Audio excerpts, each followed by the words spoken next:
Hi everyone, my name is Rebecca Villarreal, or Villarreal as we sincerely growing up. This is the amazing adventures of Selma Calderón. It's a globe-trotting magical mystery of courage, food, and friendship that takes place all over the world. And Selma solves the mystery of her missing parents, or tries to, with her best friend Hurley. Selma is mixed Polish and Mexican, and Hurley is African American from North Carolina.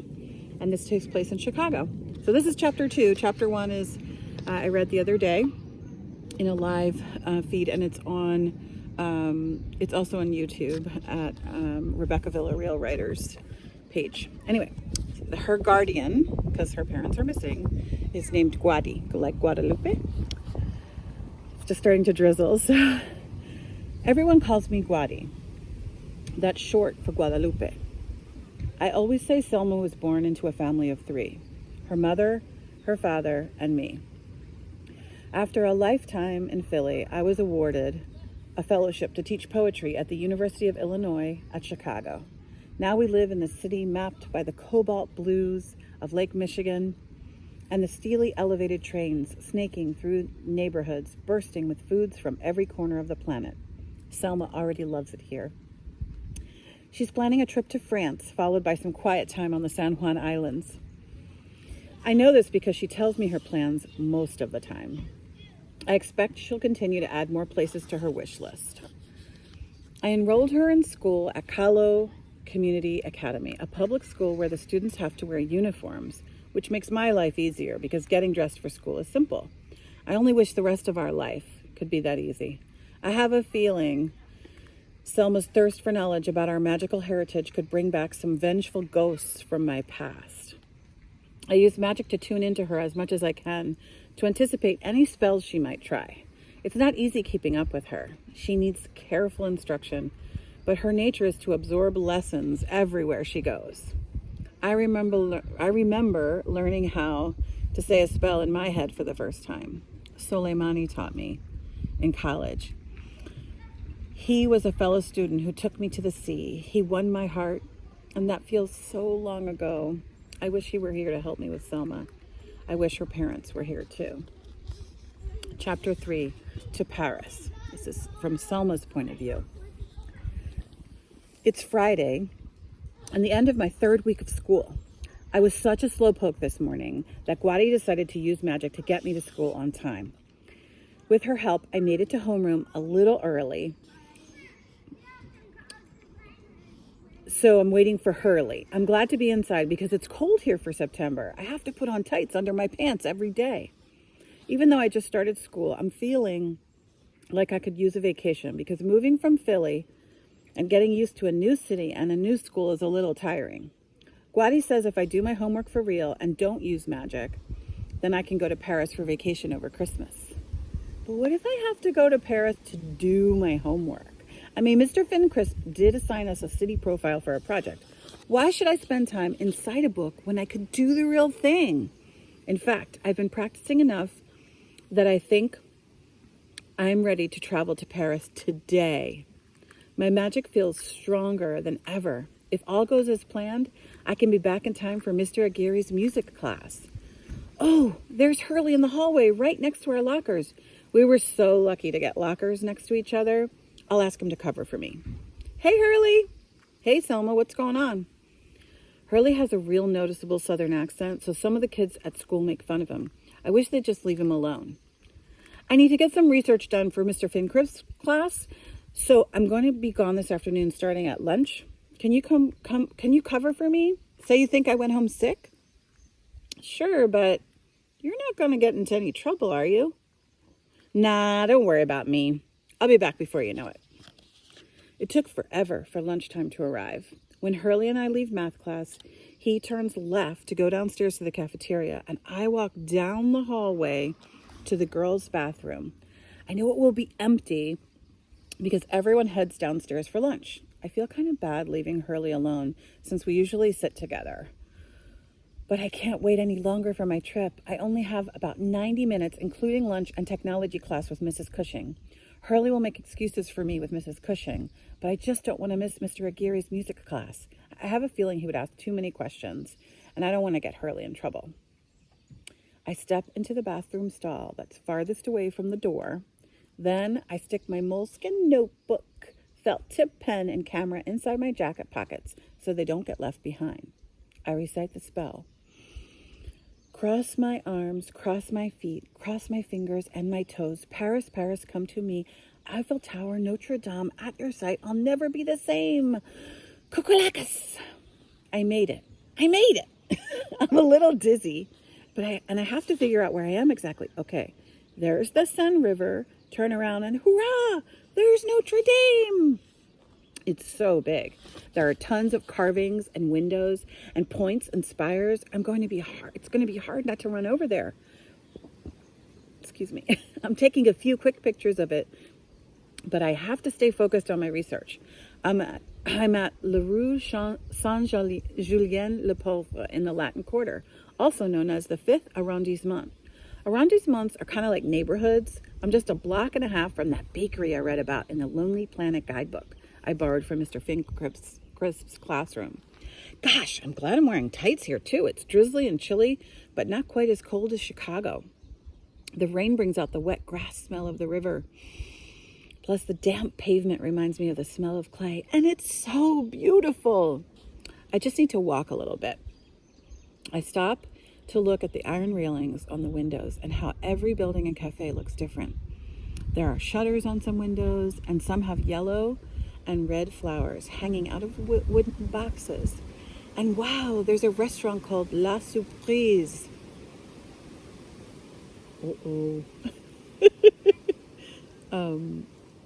I thought it was a flower. That was because there's the rain coming. And I thought it was a flower store because there are green leaves all around the sign and the biggest philodendron I've ever seen, along with bushy pink and lavender flowers. I wish I could share this moment with Guadi. I feel like I'm walking through a pretty postcard. Here I am at La Rue Lagrange. I love the way this boulangerie takes up the whole corner. This one doesn't have outdoor seating like lots of cafes I read about. Instead, there's a wall of floor-to-ceiling windows that make up some sort of outdoor enclosed porch, perfect for a drizzly day like today. A green awning with white words wraps around the entire corner. It says Boulanger, Salon de Thé, Glacier, Pâtissier, and Chocolatier. That means they have bread, tea, ice cream, and most importantly, pastries and chocolate. I'm sure they also sell coffee. Let's see. Oh, I need money. In 2002, they changed the money from francs to euros. But I wish I could still use francs. They look so cool. Each one had the picture of someone famous with just their head, kind of big, taking up about half of one side. And each bill had detailed scenes using every color imaginable. The 10,000 franc note showed a picture of the Arc de Triomphe. It's a giant arch built to honor the soldiers who fought for France in wars through the centuries. I learned that the Arc de Triomphe is the center of what they call l'axe historique, like a vortex for all the major roads and important sites in Paris. There's gotta be a cool mystery to uncover there. Now to get some money from the ATM. Lucky I brought my magic ATM card. Guadi says I can use it anywhere in the world, but mostly for emergencies. And truly, this is sort of a homework emergency. I'm not sure of the French word for withdrawal, but I'll try pushing buttons. Excellent. I guessed right. The word is retraite. Now I'm off to purchase my research, an authentic French pain au chocolat. The cafe windows have this sort of golden glow from the frosty glass light shades hanging from the ceiling. I can see my reflection in the window. My bangs are sticking straight up from the trip, which reminds me of the time Guadi taught me my first transportation spell. I pull my hair back in a ponytail. I can flatten my bangs once I get in there. For now, I'm mesmerized by all the pastries. I think I see a Napoleon's layered with flaky crust and whipped cream and almond croissants. And there's my favorite, pain au chocolat. Here goes. I grab hold of the small brass door handle and oh my, I feel like I'm under a spell as I walk in. The sneaky scent of espresso and smells of dark chocolate, powdered sugar, and fresh butter are tickling my nose. There's a perfect table in the back, and luckily only one person is there. I'm hoping he'll finish his cigarette soon and go. That's another thing I read about the French. Many people love their cigarettes. Yuck. The man behind the counter has flour on his shirt and a mustache that looks like he painted it on with a black marker. He gives me a big smile and nods. I'm going to do my best with my French. Bonjour, un pain au chocolat avec café au lait, s'il vous plaît. Oui, mademoiselle, he says. The smoking guy gets up to leave, so I grab his seat before someone else can. I hope the smoke smell goes away before my order comes.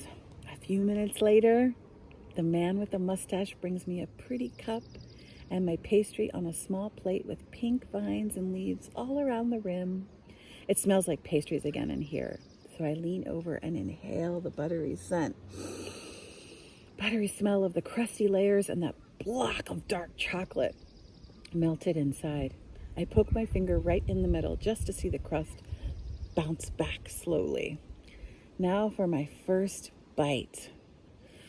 Oh my goodness, the flaky layers are solid, but the best part is the way the chocolate surprises my mouth at every other bite. It's not overwhelmingly chocolate. It just makes your taste buds want to search for the chocolate in the bite.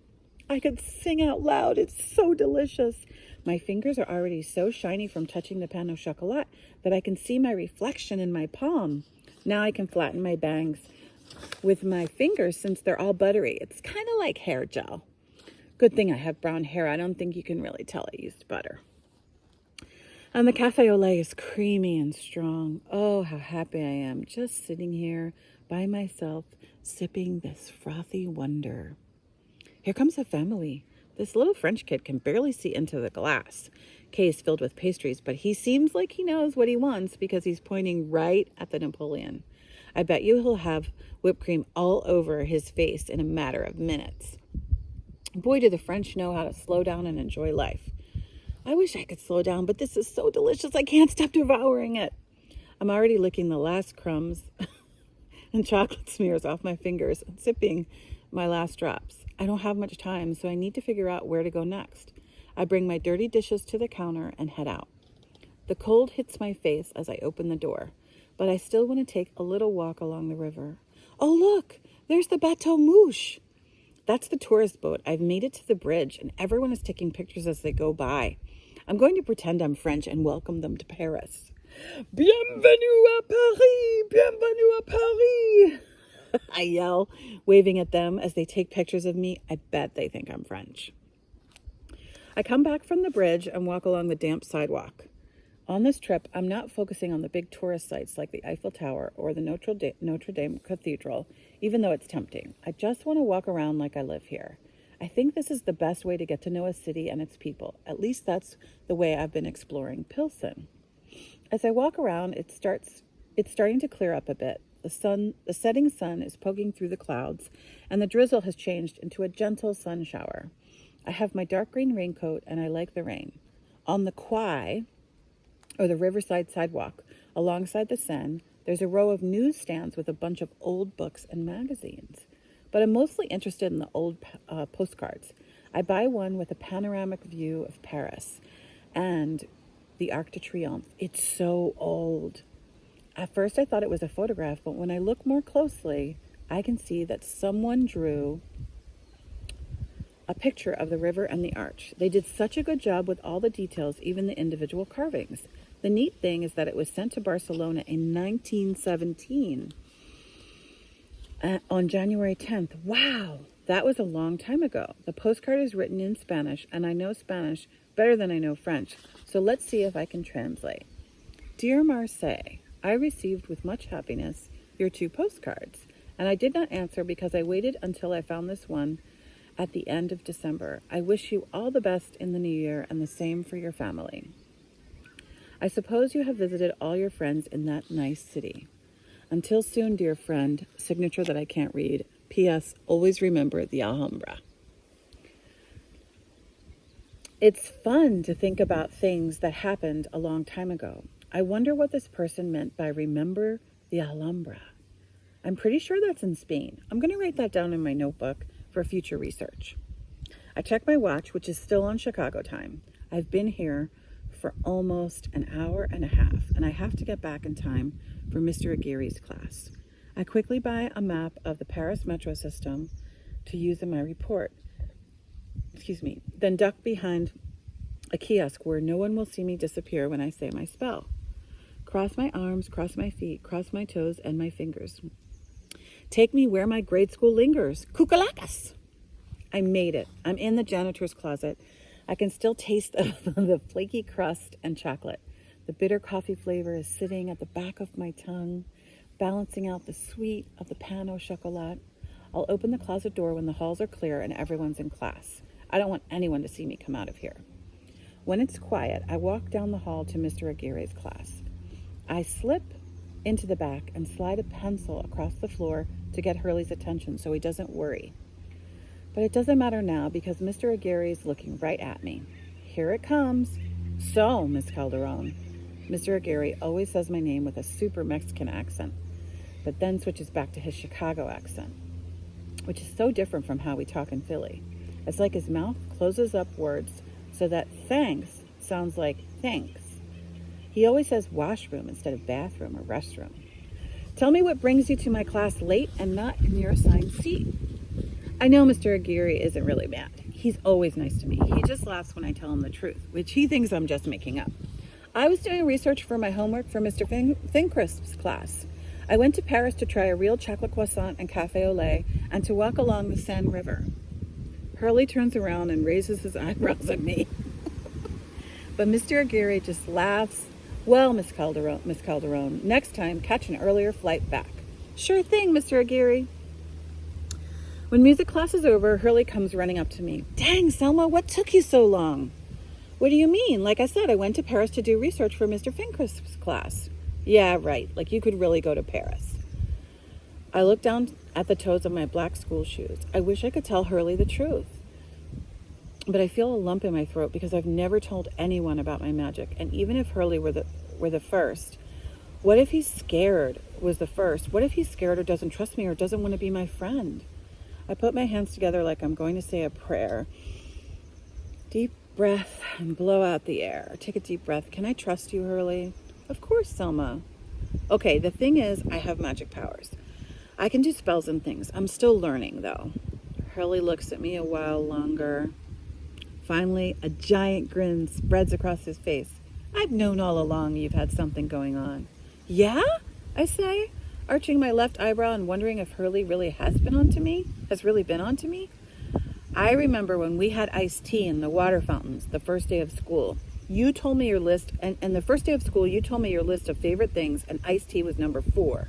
It's no big deal. I'm around that stuff all the time. My mom reads tea leaves. She just prays over them before she shares her predictions. The lump in my throat gets smaller until it disappears. I stand there with an open-mouthed smile.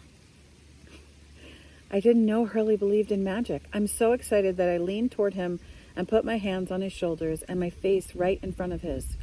Well, Hurley, maybe now you can come on my next trip with me.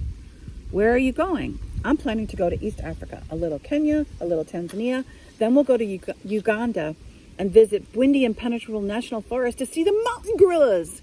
Wow, sounds like fun. We're going to need to come up with a story for my mom, though. Okay, we'll think about it a little more. Let's go to the library. Yeah, let's check out some books, then let's play marbles back in Mr. Aguirre's room before his next class starts. His room is free that period. I smile because I know I can count on Hurley for one thing. He always wants to play marbles. All right, that's chapters 2 and 3 of The Amazing Adventures of Selma Calderón by me, Rebecca Villarreal. And I'm sitting in this magical grove of trees that I love so much. It is at Toro Canyon National Park, might be a state park, and it's now raining. And these wonderful oaks are shading me from the rain. Chapter 1 is available on Rebecca Villarreal writer YouTube channel, and that's a double R in my last name. And the book is available everywhere. So I'll continue to read you some chapters, and we can kind of enjoy this together. There's also a Tribe and Family Book Club guide available on my website, which is just my name, Rebecca Villarreal, REBECCA VILLARREAL Anyway, wishing you all continued joy and hope and magic. Look for it every day. There are clues everywhere. Bye.